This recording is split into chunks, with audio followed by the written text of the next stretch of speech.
So we have concluded the second topic which is futures. यहाँ पे भी future हमने ट्रेड कैसे करना सीखा है।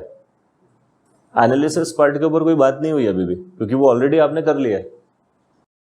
ठीक, सो आप सब अभी कंफर्टेबल है ये सब टॉपिक से? Perfect. So the last topic for the day and for the entire program is option strategies. थोड़ा डिफिकल्ट टॉपिक, बट बहुत काम का अगर आप सही तरीके से इसको यूज करना शुरू कर दें तो। नेचुरली ऑप्शन स्ट्रेटेजीज बनती है सेलर्स की, बायर्स की कोई स्ट्रेटेजी नहीं होती है, ना उसने बनाना चाहिए। बायर ने एक ही चीज बोलनी चाहिए, डायरेक्शन। डायरेक्शन सही है तो मुझे पैसा मिलेगा, डायरेक्शन गलत है तो मैं लॉस लेने को तैयार हूं। यही उसकी स्ट्रेटेजी है। ना हेज करना है, ना स्टॉप लॉस लगाना है। और आपको हाई फेलियर रेट रखेंगे आप, तो आपकी कम सक्सेस रेट में भी आपको प्रॉफिट मिलेगा, क्योंकि रिवॉर्ड रिस्क ज्यादा है। अब बात आती है सेलर की। और सेलर वो व्यक्ति है जो एक अच्छा खासा रिस्क लेके आता है मार्केट में, और रिस्क के साथ साथ वो बोल रहा है कि भैया मुझे प्रॉफिट लिमिटेड चाहिए। तो ये गणित बड़ा उल्टा है उसका। तो सेलर को बहुत ज्यादा ध्यान से ट्रेड करना होता है, और इसलिए वो स्ट्रैटेजीज बनाता है। और यही स्ट्रैटेजीज आपको ऑप्शन चेन में दिख जाती है। तो सेलर का एक व्यू होता है मार्केट को देखने का, और उस व्यू के हिसाब से वो पोजीशन बना रहा है। तो ये जो ओआई जो बिल्ड हो रहा है ना गाइस, ये उस स्ट्रैटेजी के तहत हो रहा है। तो R2 हमेशा R1 के पीछे रहता, ऐसा मैंने आपको बताया ना। युद्ध में जो सामने खड़ा है उसके पीछे खड़े हो जाओ। तो एक्चुअल में ये एक स्ट्रैटेजी है जो आज आपको समझ में आ जाएगी। ठीक है, so let us understand the very basics of strategies, जिसमें पहली है straddle. Straddle long and short दोनों होते हैं। अभी आप लॉन्ग है कि शॉर्ट है ये सब छोड़ दीजिए, यहां पे सिर्फ एक चीज ध्यान रखिए कि आपको बाय करना है कॉल एंड पुट दोनों सेम स्ट्राइक प्राइस पे। तो इमेजिन करिए एट द मनी पे आप कॉल भी बाय कर रहे हैं और एट द मनी पे आप पुट भी बाय कर रहे हैं। यह आदमी कब करेगा? जब चार्ट पे एक ट्रायंगल जैसी स्थिति बनी हुई है, और नेचुरली बैंक निफ्टी में डे एंड हो रहा है, अगला दिन हो सकता है थर्सडे है, हो सकता है फ्राइडे एंड है, 2 दिन बचे हुए हैं, गैप अप गैप डाउन हो सकता है। उस परिस्थिति में आप eight the money call and put दोनों बाय कर सकते हैं। तो इसको बोलते हैं स्ट्रैडल बनाना। अगर आपने बाय किए तो लॉन्ग हो गया, और दोनों सेल कर दिए तो शॉर्ट स्ट्रैडल हो गया। तो सेलर अगर यहां पे बैठ गया एट द मनी पे कॉल एंड पुट दोनों एट द मनी पे हाई हुआ है, इसका मतलब है दबाव है, तो स्टॉक वहीं का वहीं वॉबल करके खत्म हो जाता है। ठीक। सेकेंड है स्ट्रैंगल। तो स्ट्रैडल का हल्का सा डेविएशन स्ट्रैंगल, यानी कि दूर दूर चले जाओ, अलग अलग स्ट्राइक्स पे बात करो। तो आपने क्या किया? ओटीएम कॉल और ओटीएम पुट बाय कर लिया, तो हल्की सी दूरी बनाई, तो ये बन गया स्ट्रैंगल। लॉन्ग है कि शॉर्ट है ये बाद में देखेंगे, सिंपल है। ये कब आपने बनाना है? जब आप बोल रहे हैं कि भाई मूवमेंट ज्यादा आ जाएगी, कोई भी एक तरफ आ सकती है, एट द मनी पे पैसा ज्यादा लग रहा है, तो मैं थोड़ा सा आउट ऑफ मनी जाता हूं। क्लियर? आपके पास ये सब कुछ नोट्स आने वाले हैं, so don't worry about writing everything. Plus मैं आपको बुक दूंगा, एक एनएससी की है, 2-3 ऑथर्स की है। ये टॉपिक बहुत बड़ा है, अभी हम इसको कम समय में समझ रहे हैं। बोलिए सर। ये सिचुएशन में कॉल और पुट बाय किया होता है, तो इसमें प्रॉफिट कब होता है? समझो आपने 3% दूरी का कॉल लिया, 3% दूरी का पुट लिया।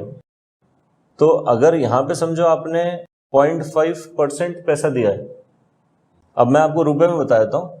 100 रुपए का स्पॉट था, आप 103 की स्ट्राइक लेते हैं और नीचे 97 की स्ट्राइक लेते हैं।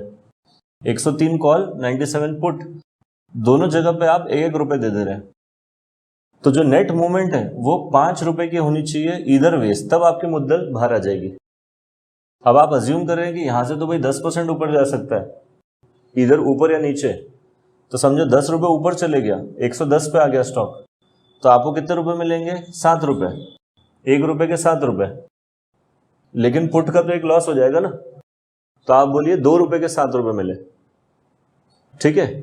और अगर वो नीचे जाके 90 पे आ जाता है, तो आपने तो 3 रुपए की तो दूरी बनाई थी, 97 पे तो आपने पुट लिया था, तो कायदे से आपको 1 रुपए पे 7 रुपए मिल रहे हैं। लेकिन क्योंकि कॉल का 0 हो जाएगा, तो आप बोलेंगे अगेन 2 रुपए पे मुझे 7 रुपए मिल रहे हैं। तो क्यूमुलेटिव जो आपने प्रीमियम दिया ओवर एंड अबव दैट आपकी मूवमेंट आ जानी चाहिए। सो 2 रुपए आपने प्रीमियम दे दिया, 3% आप दूर बैठे हैं, तो आपकी नो प्रॉफिट नो लॉस है 5% की। ठीक है, और शॉर्ट स्टार्टर में इसमें हमारी ज्यादा लगने से हो गया call and put option. Short starter में हम दोनों सेल कर रहे हैं, कॉल एंड पुट ऑप्शन, तो मार्जिन में ज्यादा लगेगी। नहीं, मार्जिन वहां पे कम हो जाएगा क्योंकि काउंटर पोजीशन है ना। एक व्यक्ति बोल रहा है ऊपर नहीं जा सकता है और एक व्यक्ति बोल रहा है नीचे नहीं जा सकता है, तो ये तो हेज हो गया, इसीलिए आपकी मार्जिन कम हो जाती है। इसीलिए मैंने आपको बोला था ना, जो बंदा कॉल सेल करता है वो पुट भी सेल करता है, क्योंकि मार्जिन रिडक्शन स्ट्रैटेजी है ना ये। आप बस एक मैंने आपको लिंक दिया हुआ एक्सेल फाइल में अपनी, मार्जिन कैलकुलेटर। तो कोई भी स्टॉक में क्या करना, ट्राई करना eight the money call at the money put दोनों को सेल करना। पहले सेल करोगे तो मार्जिन दिखेगा 1.5 लाख रुपए, जैसे सेकंड वाले को सेल करोगे वो रिड्यूस होकर सीधा 30-40 हज़ार हो जाएगा। बोलिए सर। स्टार्टर में वैसे हम एट द मनी करते हैं, हाँ, तो what will be the anticipated profit on that? Same, क्योंकि वो वहीं के वहीं रहेगा ना एक्चुअली। अगर आप बाय कर रहे हैं तो दोनों जैसे स्टार्टर हम करते हैं एट द मनी में ऑल और पुट दोनों पे बाय कर लिया ना आपने, तो आपने समझो अभी 2 हफ्ते बचे हुए हैं फॉर एग्जाम्पल, ये कुछ भी हो सकता है, 2 हफ्ता 4 हफ्ता, अभी मैं आपको 2 हफ्ते का बता रहा हूं। तो प्रीमियम कॉल पे 2 है, पुट पे 2 है, तो टोटल प्रीमियम पेड 4 रुपए हो गया। तो एनी साइड मूवमेंट जो है वो 4 रुपए के ऊपर आनी चाहिए।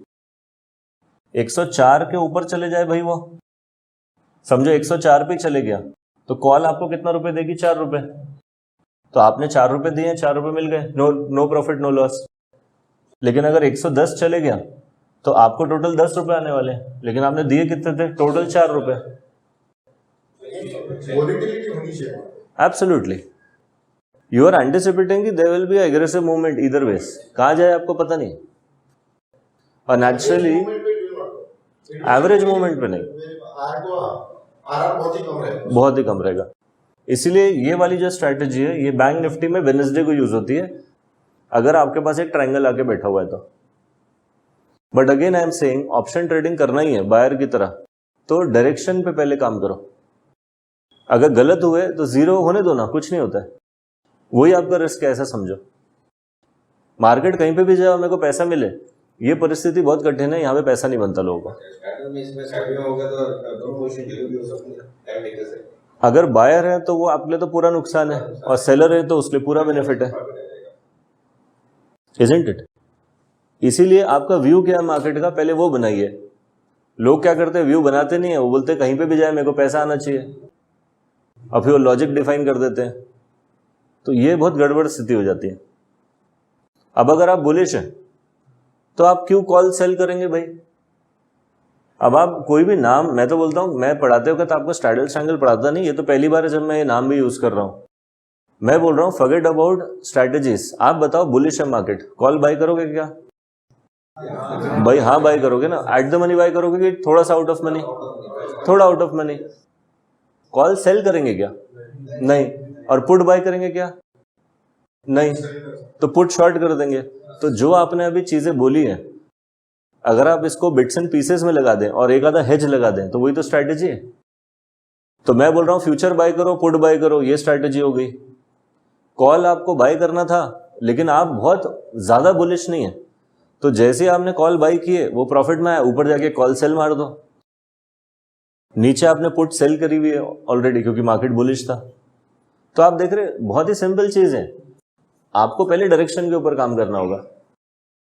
अब मार्केट साइडवेज है और आप यहाँ पे कॉल और पुट बाय करने की बातें कर रहे हैं, वो खत्म है फिर। तो आप नेचुरली वहां पे कॉल एंड पुट सेल करने की बात करिए, something like this. So straddle और स्ट्रैंगल समझ में आया। अब स्प्रेड क्या होता है? एक तरफा, जैसे कॉल की बात कर रहे हैं हम लोग, तो 2 अलग अलग स्ट्राइक्स पे हम लोग ट्रेड कर लें, इधर दोनों को बाय कर ले, जैसा हमने लेग 1 लेग 2 में किया था। यहां पे क्या होता है, एक को बाय और एक को सेल किया जाता है, इसको बोलते हैं स्प्रेड। अभी आप सेलर की नजर से सोचेंगे, मार्केट अभी नीचे ही गिरने वाला है, ऐसा अज्यूम करिए। 100 रुपए पे स्टॉक है, तो एट द मनी में 100 के आसपास कॉल को सेल कर दूंगा, लेकिन मार्जिन बहुत लगेगा, तो 4 रुपए के लिए मैं अपना 1.25 लाख, मतलब I am talking about the absolute money, तो समझो प्रीमियम यहाँ पे है 15,000 रुपए का। 15,000 रुपये लेने के लिए मैं 1.25 लाख 1.5 लाख रुपए फंसा रहा हूँ। तो यहाँ पे मुझे थोड़ा सा मार्जिन को रिड्यूस करना है, तो मैं डीप आउट ऑफ मनी 1 रुपए का है ना कॉल बाय भी कर लूंगा। तो आपने क्या किया ऑप्शन चेन में, एक कॉल सेल करी पास की और दूसरी कॉल बाय करी। इसको बोलते हैं नेट क्रेडिट स्प्रेड। ये व्यक्ति कौन है, ये बेरिश है और ये बोल रहा है भाई मेरे को अपनी मार्जिन रिड्यूस करनी है। ऐसा स्प्रेड बोला जाता है, स्प्रेड बनाया। ये सेम आप पुट पे भी कर सकते हैं। अब नेट डेप्थ स्प्रेड क्या होती है? फॉर एग्जाम्पल हम लोग स्टॉक को लेके बुलिश हैं लेकिन बहुत ज्यादा बुलिश नहीं है, तो हम पास की कॉल बाय कर लेंगे और दूर की कॉल सेल मार देंगे। इसको बोलते हैं नेट डेप्थ, क्योंकि आप बाय पास का कर रहे हैं ना तो ज्यादा पैसा दे रहे हो और दूर का सेल कर रहे हो तो पैसा कम आएगा, तो नेट आप डेप्थ में आ गए। लेकिन ये बनाना अकलमंदी का काम है क्या? आंसर इज नो, क्योंकि जब स्टॉक ऊपर मूव ही कर सकता है तो आज आप क्यों कॉल सेल कर रहे हैं? कॉल तब सेल करिए जब वो अपने रेजिस्टेंस के पास आ गया, तब आप एक कॉल सेल कर दीजिए। तो ये सब पेपर पे बहुत अच्छा लगता है लेकिन रियलिटी में ये कोई काम नहीं करता। बट पूरी की पूरी दुनिया स्ट्रैटेजीज पे इसलिए काम कर रही है क्योंकि उनको लग रहा है कुछ तो भी जादू है इसके अंदर, और हो सकता है मैं पढ़ लूं तो मैं एक ऐसी चीज ढूंढ लूंगा जिससे मैं पैसे कमा लूंगा। और आपसे और मुझसे बहुत ज्यादा पहले भी लोग इस पे काम कर चुके हैं और हमसे बहुत ज्यादा इंटेलिजेंट लोग भी इस पे काम कर चुके हैं विथ सुपीरियर सिस्टम्स। स्टिल अभी तक कोई क्रैक नहीं किया ना इसको, क्योंकि क्रैक कर नहीं सकते, क्योंकि जो सोल्यूशन आप ढूंढ रहे हैं उसका एक्चुअल में प्रॉब्लम है नहीं। आप समझे? जिस चीज का प्रॉब्लम ही नहीं आप सोल्यूशन कैसे ढूंढेंगे? तो कहीं पे भी मार्केट जाए मुझे पैसा मिले ये पॉसिबल ही नहीं है, और वो एक्चुअल में प्रॉब्लम है नहीं, तो आप काहे के लिए गणित लगा रहे हैं इतना? Sounds good? अब क्विकली मैं आपको बता रहा हूं, ज्यादा चर्चा नहीं कर रहा हूं ये सब चीजों पे, नहीं तो अगेन वो सब ड्रेन ही होगा आपके दिमाग से। ये सेकेंड लास्ट स्ट्रैटेजी अपने टॉपिक की, this is the combination of spread straddle strangle. अब ये सब वर्ड मैं यूज नहीं करना चाहता, नहीं तो बुल कॉल स्प्रेड ऐसे भी वर्ड्स यूज होते हैं तो आप थोड़ी देर में बहुत कंफ्यूज हो जाएंगे। I am not using those words. मैं आपको सिर्फ एक स्ट्रैटेजी बता रहा हूं जो सेलर्स की है, बहुत ही प्रचलित स्ट्रैटेजी है। इसको बोलते हैं आयरन फ्लाई। ये आपको रिलायंस, आईटीसी, ये सब स्टॉक्स में बहुत दिखेगी। हैवी वेट स्टॉक्स बहुत ज्यादा अगर मूव नहीं करते हैं तो यहां पे ये स्ट्रैटेजी यूज होती है। हाई रिस्क स्ट्रैटेजी है ये, और ये जैसे जैसे महीना खत्म हो रहा है वैसे वैसे ये और डेवलप होती रहती है क्योंकि डायनेमिक इन नेचर है ना। तो बनती कैसे देखिए, आयरन फ्लाई में एक eight the money call sell की जाती है और एक eight the money put sell कर दिया जाता है, तो वहीं का वहीं बांध देते हैं स्टॉक को। और ऐसी स्ट्राइक जहां पे इक्वल अमाउंट, यानी कि पुट में भी एक बड़ा ओआई बैठा है और कॉल में भी एक बड़ा अमाउंट बैठा हुआ है ओआई का, तो उसको बोलते हैं हम एंकरिंग स्ट्राइक। जैसे रिलायंस में फॉर एग्जांपल 2000 पे एक ऐसा आपको दिख रहा है समा कि वहां पे कॉल साइड ओआई भी बहुत ज्यादा है और पुट साइड ओआई भी बहुत ज्यादा है। तो एक व्यक्ति बोल रहा है ऊपर नहीं जाने दूंगा, एक व्यक्ति बोल रहा है नीचे नहीं जाने दूंगा, तो स्टॉक तो वहीं पे दब जाएगा, तो साइडवेज रहेगा। तो उस समय चार्ट पे ना कहीं आपने देखना है ये सपोर्ट के आसपास तो नहीं है, तो वो 2-3% वॉबल कर करके स्टार्ट ऑफ द मंथ से end of the month stock वहीं पे आ जाएगा और प्रीमियम दोनों तरफ का जीरो हो जाएगा। अब आपको लग रहा होगा यार प्रीमियम के लिए इतना मगजमारी क्यों हो रही है, क्योंकि स्टार्ट ऑफ द मंथ में प्रीमियम क्या था 3 से 4%। अब अज्यूम करिए 4% ऑफ द एसेट, तो अगर आपका समझो 7 लाख का एसेट है तो 4% कितना हुआ उसका 28, और 4 और 4 56, तो 56,000 रुपये आपको मिलेगा। आपको लग रहा होगा कॉल सेल करने के लिए 1.5 लाख रुपए लग रहा है और पुट सेल करने के लिए भी 1.5 लाख लग रहा है, तो ऐसा नहीं है।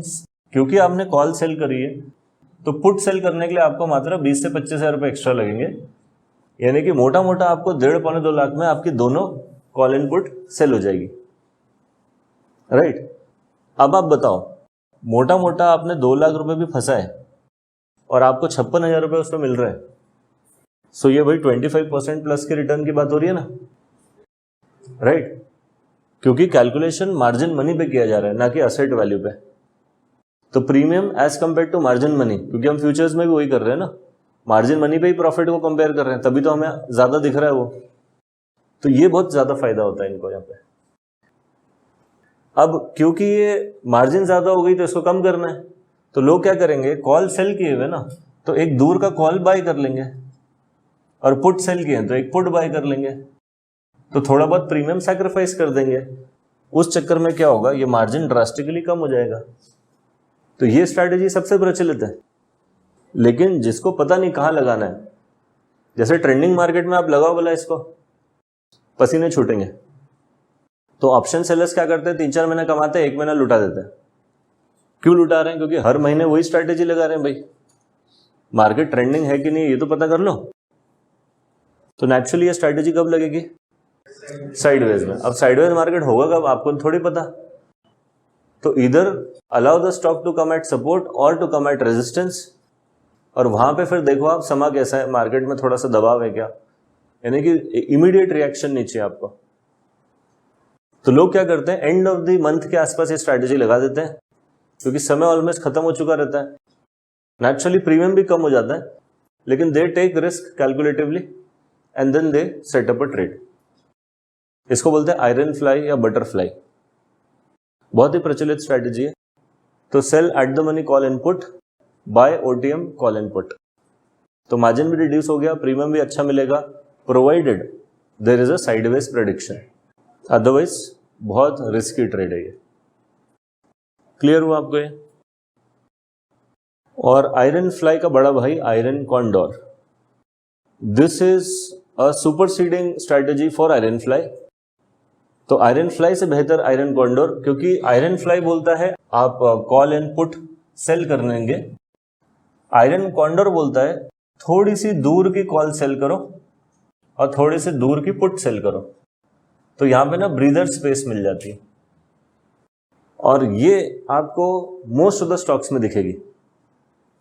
अज्यूमिंग रिलायंस अभी 2000 पे है, तो 2100 पे आपको एक ओआई दिखेगा बड़ा वाला कॉल साइड का, और 1900 पे आपको दिखेगा पुट साइड का ओआई।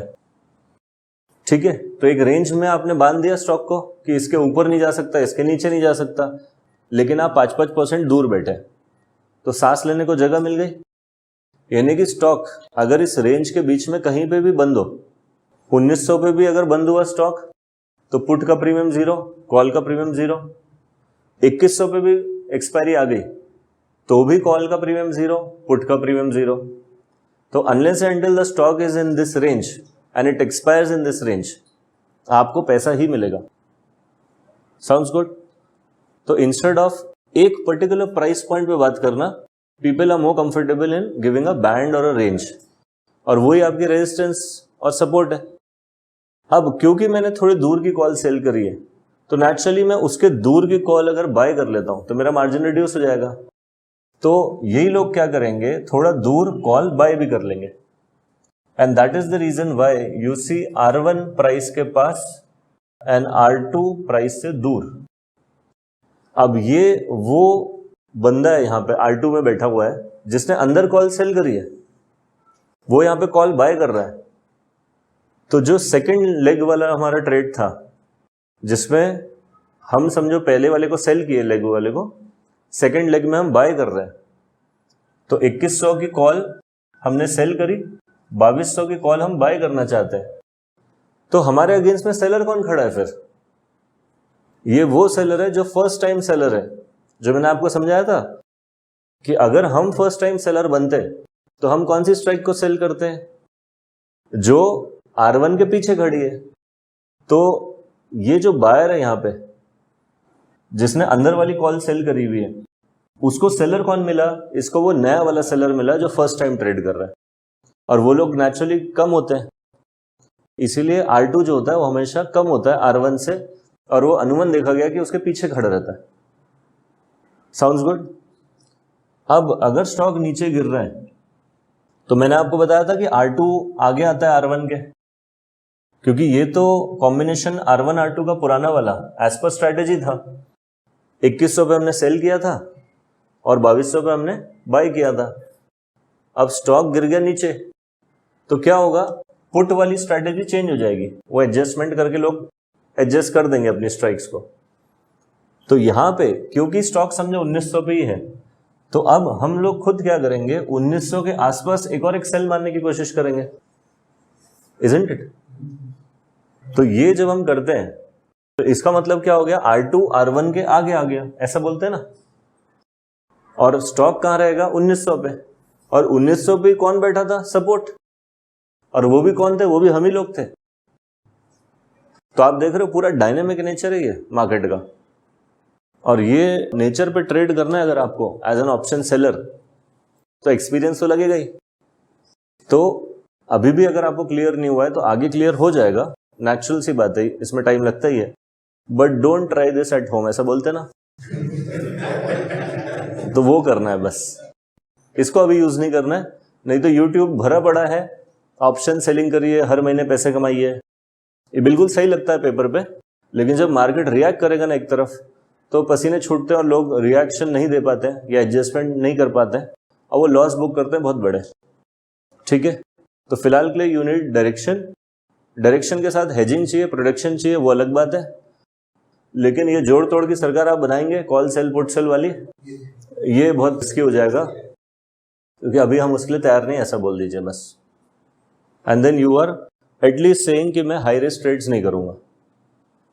ठीक है गाइस, तो यहाँ पे हमने हमारा पूरा का पूरा कोर्स जो है वो समाप्त कर दिया है। अब आप लोग जिन्होंने भी ये पूरा पढ़ा, I hope you can now see the market in a different way with some clarity at least. तो आज आपने अपनी पढ़ाई खत्म करी है, ऐसा बोलिए। अब यहाँ से आपको 3 महीने लगेंगे प्रैक्टिस के लिए। ऑलरेडी स्टॉक की लिस्ट मैंने आपको दी हुई है, आपके पास थोड़े सैम्पल केस स्टडीज हैं, उन्हीं केस स्टडीज को आगे लेके जाइए, पढ़ाई करिए। कुछ भी डाउट होता है तो अपने फोरम में डिस्कस करिए, ऑलरेडी एक है, या फिर क्लास में आके एक बार रिपीट कर दीजिए। बट आई एम श्योर कि आप 2-3 महीने में सब कुछ कर पाएंगे, और एक बार एनालिसिस अच्छा हो गया तो पैसे की क्षमता के हिसाब से फिर आप अपना ट्रेड करिए। Sounds good? तो मैंने अपनी पूरी जितनी भी चीज़ें थी वो आपको बता दी है। 19-20 नेचुरली हुआ होगा कहीं ना कहीं, बट वो होता ही है डिपेंडिंग अपॉन बैचेस। बट मैंने जितना अभी सीखा अपने आप से या बाकी चीज़ों से, वही मैंने आपको सिखा दिया to the best of my ability. अब यहाँ से आपका कार्य शुरू होता है, to practice and to make it into a skill. So thank you all for joining in.